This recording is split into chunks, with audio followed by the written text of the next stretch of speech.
Salut à tous et bienvenue dans cette vidéo. Alors aujourd'hui, nous allons parler de visa. Voilà, maintenant, les périodes visa sont en train de s'approcher à grands pas. Et dans certains pays, comme j'ai pu le voir, notamment dans certains groupes, les consulats de France attribuent des rendez-vous automatiquement aux étudiants. Voilà, donc j'ai pu voir notamment pour ceux qui font Campus France Algérie, il y a le consulat de France qui propose des rendez-vous pour ce mois d'avril, pour le 20 avril, le 22, le 25 avril. Et donc, vous voyez que les échéances sont assez proches. Donc, lorsqu'on vous propose ce genre de rendez-vous 20 avril, 25 avril, pourtant vous n'aviez même pas encore envisagé d'entamer vos démarches visa, ça vous met un peu plus de pression. Voilà, parce que vous n'étiez pas vraiment prêt, même si vous avez la possibilité de changer le rendez-vous. Donc, c'est vrai qu'ils n'ont pas prévenu assez tôt. Ils devraient prévenir au moins 2 mois à l'avance pour dire que voilà, vous allez recevoir des rendez-vous à partir du mois d'avril. Comme ça, vous aurez su et vous aurez pu peut-être mieux vous préparer. Mais bon, qu'à cela ne tienne, aujourd'hui, nous allons parler des démarches visa. Tout ce qu'il faudrait savoir. Pourquoi est-ce qu'il faudrait s'y prendre le tôt, voilà, pour réussir sa démarche de visa. Donc, sans transition, vous devez savoir que les démarches visa, c'est la démarche, je ne vais pas dire la plus compliquée. Pour moi, la plus compliquée, c'est déjà d'obtenir son acceptation, que ce soit via Campus France ou hors Campus France. Mais la démarche visa est assez lourde. Voilà, c'est assez lourde. Et il y a beaucoup plus de pression parce que lorsque vous êtes en période ou en phase visa, vous avez une conscience qui arrive dans votre tête et qui vous dit voilà, vous êtes proche de réaliser votre objectif. Et donc ça vous met encore plus de pression par rapport à la première phase qui était la phase d'acceptation. Donc là, vous allez être dans une phase de pression énorme parce que vous êtes tout près du but de réaliser, donc bien évidemment, si je peux dire votre rêve, de venir étudier en France. Vous êtes tout près du but, à un pas. Donc, maintenant, vous aurez cette pression-là. Et c'est pour ça que c'est recommandé de prendre, d'entamer ces démarches visa à l'avance. Voilà. Et quand je parle d'entamer ces démarches visa à l'avance, c'est à partir de maintenant, généralement, à partir du mois d'avril, début avril même, vous devrez commencer déjà à lancer vos garants, à contacter vos garants. Si vous allez passer par des garants, de toutes les façons, vous aurez certainement besoin d'un garant. Donc, commencez à être sûr ou à choisir votre garant. Voilà, vous devrez déjà contacter certains membres de votre famille en Europe ou n'importe où pour leur demander s'ils peuvent être votre garant. Donc, ça, c'est la première des choses. Si c'est déjà bon, si vous avez déjà votre garant, c'est déjà important. Maintenant, demandez à votre garant de vous rassembler certains documents qui seront essentiels à la demande de visa. Donc, en ce qui concerne les documents, il y aura des vidéos dessus. On fera une vidéo spécifique dessus. Mais en gros, généralement, les documents demandés pour le garant avis d'imposition, relevé bancaire, parce que vous devez également tenir vos garants les documents qu'ils devront fournir par la dernière minute, parce qu'il y a certains documents peut-être qui leur prendra un peu plus de temps à obtenir. Donc, il faudra tenir compte de ces contraintes-là, de ces circonstances-là. Par exemple, des actes de naissance, si vous avez un parent français en France, car la nationalité française, des actes de naissance, ça ne se donne pas tout de suite. Vous devez faire la demande auprès de Nantes pour avoir voilà, l'acte de naissance. Donc, c'est assez un peu, ça prend généralement 15 jours maximum. Donc, vous devez tenir compte en fait de ça. Prévenez vos garants assez tôt des documents qu'ils devront vous donner. Relevé bancaire, avis d'imposition, bulletin de paie et tout. Donc là, ils seront déjà. Attestation d'hébergement. Bon, là, je parle d'hébergement. Donc ça, c'est le volet hébergement. Vous devrez déjà savoir qui sera votre garant hébergeur. Vous devrez notamment savoir si le logement, bien évidemment, que vous avez choisi, quand l'hébergeur que vous avez choisi, soit bien situé par rapport à votre université. Donc, une fois que ça est fait, voilà, et que votre garant hébergeur a validé le fait qu'il va vous héberger, maintenant, il y aura aussi des documents à fournir, c'est-à-dire attestation d'hébergement, datée et signée, si possible légalisé, pareil pour l'attestation de prise en charge, légalisé, c'est toujours encore mieux. Voilà, les quittances de loyer, contrat de bail et tout. attestation de titre de propriété.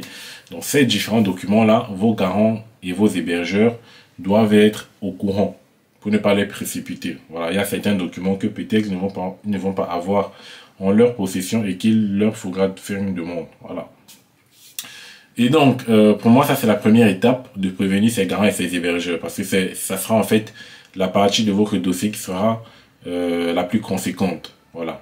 Ça sera la plus conséquente et la partie la plus fatidique aussi. Donc, il vaudrait mieux bien préparer ces parties-là.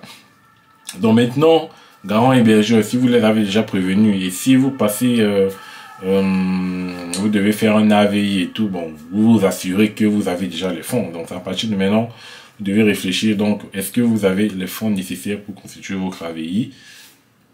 Est-ce que vous avez le montant nécessaire pour payer votre logement? Alors, pour ceux qui vont passer par des logements, on parle des locations notamment, que ce soit en privé ou dans des résidences étudiantes, il faudrait déjà prêter certaines sommes comme la caution et tout qui sera demandée. Donc vous devez être prêt à partir de ce moment-ci, financièrement, prêt matériellement, psychologiquement, prêt de tous les côtés. Voilà, pour ne pas rencontrer des obstacles au courant de la procédure. Donc, pour ceux qui vont passer par des locations, c'est dès maintenant que vous devez commencer à chercher des logements. On sait que bien évidemment la procédure est généralement compliquée pour trouver un logement en France, surtout lorsqu'on est dans un pays, voilà, lorsqu'on est éloigné en fait, lorsqu'on vit dans un autre pays pour trouver un logement, c'est compliqué. Donc vous pouvez passer par des privés, vous pouvez passer par, il y a beaucoup de résidences étudiantes. Donc là, ça dépendra s'il y a de la place ou pas. Pour le privé, c'est plus accessible. Vous devez juste trouver l'offre qui vous correspond en fonction bien évidemment des ressources que vous aurez en France. Donc il y a beaucoup de choses à prendre en compte. Et donc, ce sont des vidéos qu'on fera au fur et à mesure parce que impossible d'expliquer tout dans une seule vidéo. Donc là, cette vidéo, c'est pour vous donner à peu près le schéma que vous aurez, voilà, au courant de votre procédure. Et donc, une fois que, voilà, le logement trouvé, donc là, c'est déjà bien, le garant trouvé, c'est déjà bien, la vie constituée, c'est encore parfait. Donc là, on peut dire que vous avez déjà rassemblé 70% du dossier. Donc les 30% du dossier qui vont manquer, ce sont les documents administratifs, volets pédagogiques que vous avez mis sur Campus France, les attestations d'inscription, préinscription et tout. Et voilà vos documents personnels, voilà le formulaire de visa bien rempli et la pièce d'identité, le passeport, avec une durée de validité de plus de 12 mois. Voilà, voilà, vous devez vous assurer que vos garants également aient une pièce d'identité de plus de 12 mois. Au minimum 8 mois, parce que généralement, ils veulent que le garant ait une pièce d'identité ou un titre de séjour avec au moins une période de 12 mois. Parce que si vous venez en France pour 1 an et que votre garant, lui, n'a que 8 mois, donc là, vous voyez que ça peut faire défaut. Bon, même s'il y a possibilité de... Voilà, ça peut toujours passer à 8 mois. Voilà. Et donc, tous ces éléments-là sont importants si vous voulez vraiment avoir votre visa. Également, un autre élément important, c'est les lettres explicatives que vous devrez joindre à votre dossier si vous constatez certains manquements, si vous constatez qu'il y a des éléments à expliquer ou qu'il y aura des éléments à expliquer, c'est dès maintenant vous devez préparer aussi les lettres explicatives, une lettre de motivation bien évidemment, pour voilà, qui sera adressée aux agents consulaires. Donc, tant de choses qui vous permettront de réussir votre demande de visa parce que vous êtes proche du but.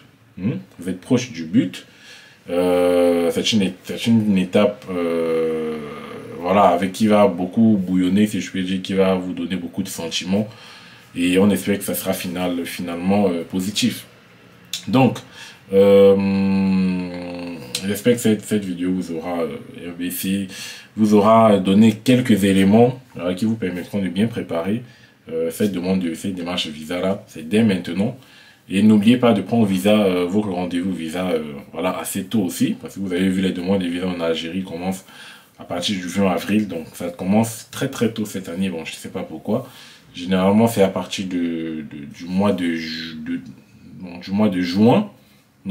juillet. Voilà, généralement une majorité de demandes commence en juillet, après c'est août, après septembre. Voilà, généralement c'est dans ces 3 mois-là. Mais bon, qu'à cela ne tienne, même si vous avez votre visa, dès maintenant, vous ne pouvez voyager que un mois avant la date de départ. Donc généralement c'est ce qui est conseillé.